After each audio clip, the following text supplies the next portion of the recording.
Hi everyone, welcome. I am Charles. I'm Chelsea. And we are CLSquared CLSquared Productions. And welcome to another episode of 10 Questions with Charles and Chelsea.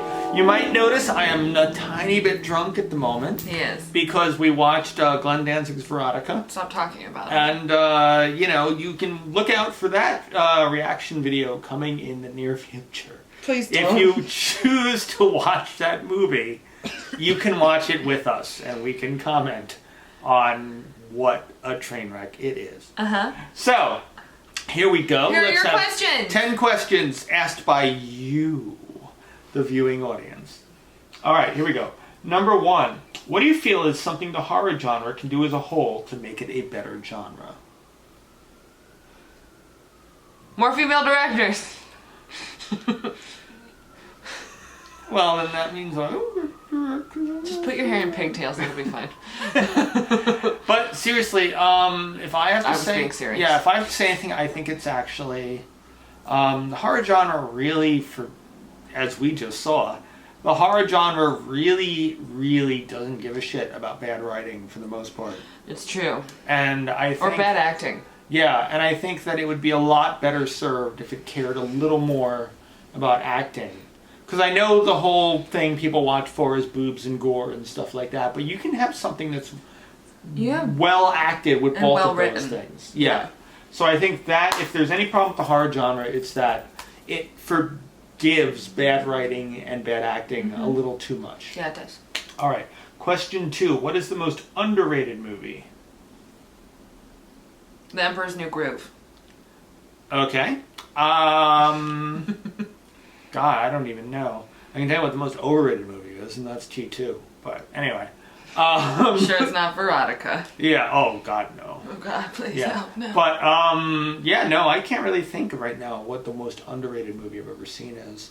I think there's so many movies that haven't really gotten their due. Yeah. And I think people should definitely check out. May, I think, is here. But unfortunately, like a lot of the movies I like, I think, people have watched and been like, oh, that's a good film. Yeah. I think it's one of those things, like, there's so many films when people watch them, they're like, oh, that's really good. But people just don't watch them, is the problem. That is the problem. So... watch more movies, you fucks. Yeah, so yeah, that's kind of my answer towards that, because I am drunk and rambling. You got really solemn, like, real quick. I'm trying to not have the same tone I have during the Verotika thing, because then I'm clearly fucking drunk and insulting the bad French accents of the Gite. Okay, I can't talk about it anymore. I've had enough. The Gite's albino spider. The Gite. So anyway, The Gite. Number 3. What is the most difficult part of doing Demon Hunter in such a DIY fashion? I'd say dealing with people's schedules. Schedules are hard, yeah. Because we shot it over, like 8 months? Yeah, it was a long time.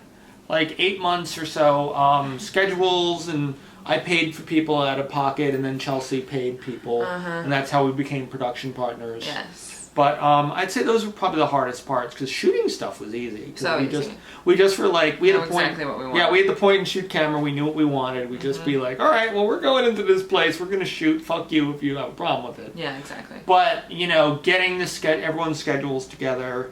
I think that's one of the pitfalls of low budget filmmaking. Definitely. Pitfalls. Yes, the pitfalls. Is but I mean that's what it is. It's It is. Getting people's schedules together and stuff. And just trying to make sure everyone's available for when you shoot. Number 4, what was the most difficult part of doing a feature film as your first real project? For me, oh my God, there were so many difficult things about that. I went into Teresa and Allison, I had no idea how I was going to pay for it. I just was like, I'm going to make a fucking movie, and we'll figure it out as we go along. And I learned so many things about that from...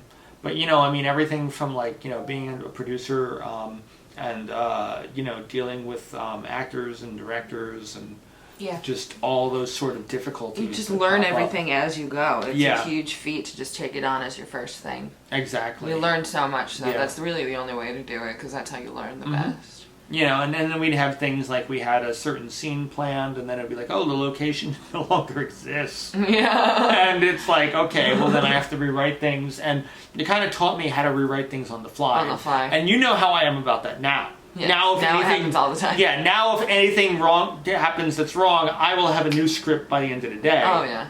But, it kind of taught me how, oh, shit, we don't have that that location had construction and does not exist anymore. I have to rewrite the scene all over again. Yeah. So, that was, I think, the biggest obstacle that I had with Teresa and Allison, besides that makes sense. Figuring out how to pay for it and dealing with actors and egos and just all that sort of stuff. Number 5.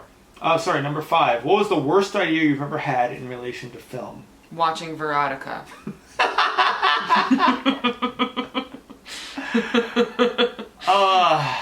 Do you know that film is MILF backwards?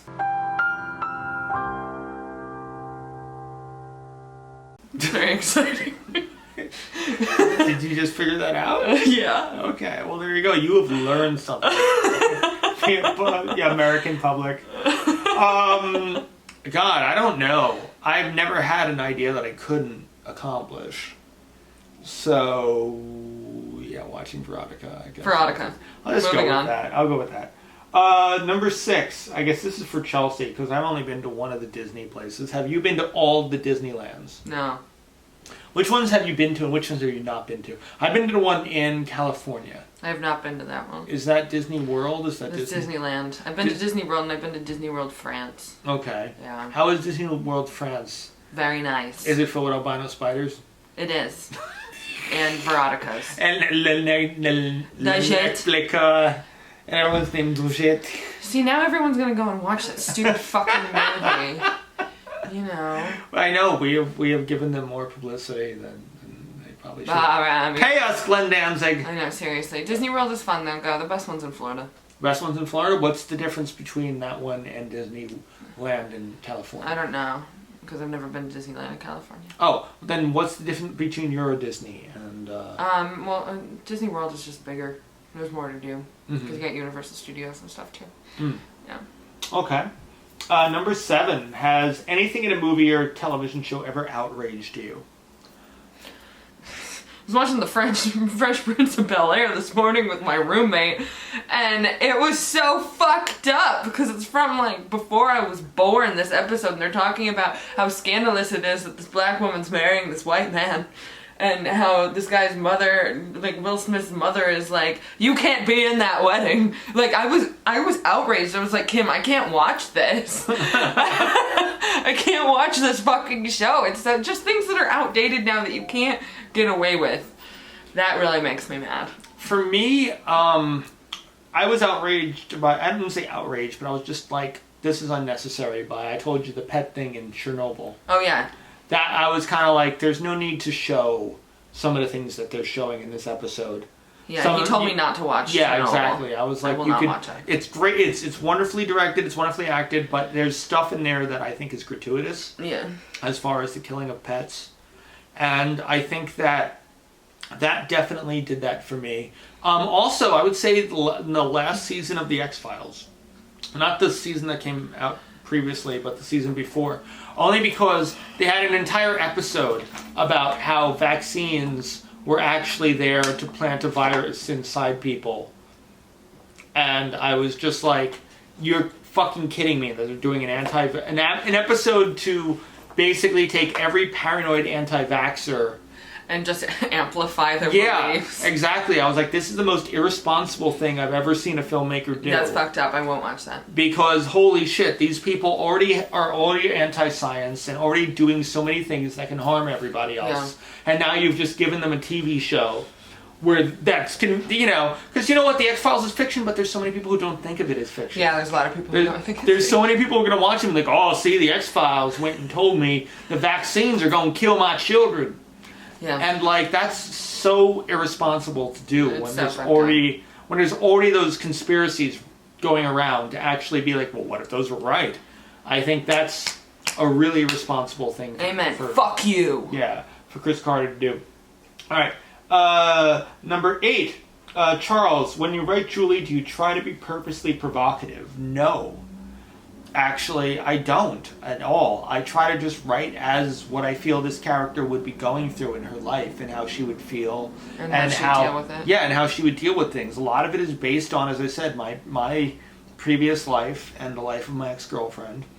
If we were one person, and I think that like we did a lot of things that sure I guess Middle America might be kind of find shocking, but that's just kind of how the character is, and that's how the character reacts to things, and that's how the character, plays out. Yeah. It's not like I was trying to, oh my god, what's the craziest thing I What's could the weirdest do? thing that I could do? Yeah, because there were a couple things that you had suggested that I was like, nah, that's going to be read the wrong way. It wasn't meant to be. Yeah.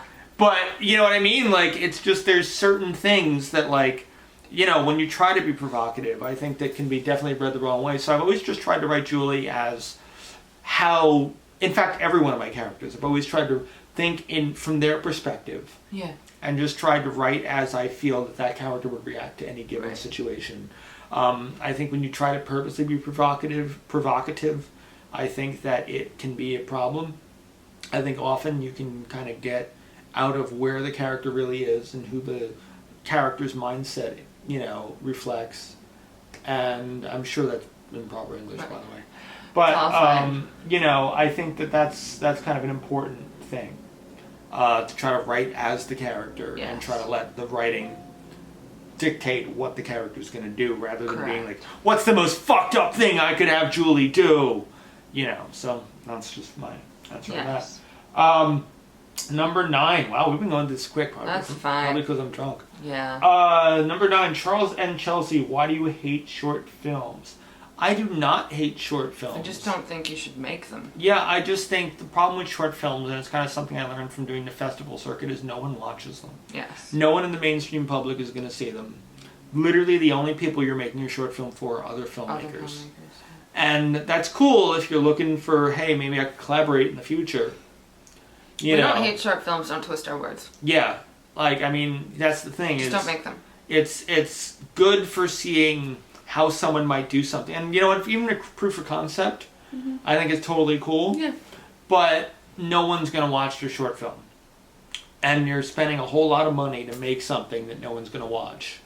And, where we're at in the industry, where we understand how expensive things are, and, trying to make sure we stretch a dollar as much as possible, I think a short film can be, not a waste of money per se, but I think it can definitely be spending a lot of money for something that is not going to get very much where return. we want. It's not going to bring us where we want to be. Yeah, exactly.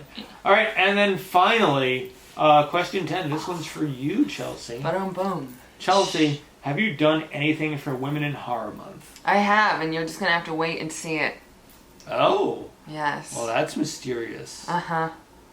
You get no more information. All right. And you don't get to see my boobs. Do they have eyes on them? They do. Okay. Verotika. Glenn Dendrick really should be paying us. I know. You're welcome. Because we're recommending his films so much. So much. Everyone's going to be like, oh my god, this thing sounds awful. I have to watch that. Yeah, that's exactly But you don't know what? watch it. If you're going to watch it, us. wait till March 17th and watch it with us. Yeah. Thank you for being here. Yeah.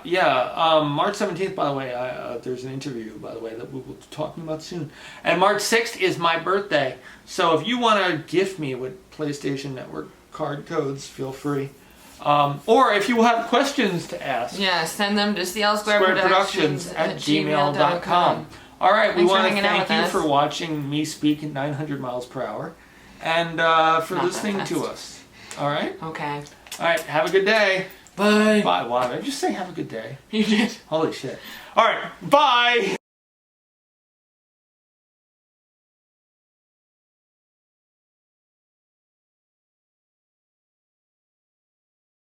Here we go. We're going to have 10 questions with Charles and Chelsea. That's me. I'm the one with the boobs. Get over it. Anyway, so here we go. Here are 10 questions. Is the strap in the frame? I hope not. It was on the thing. It's okay.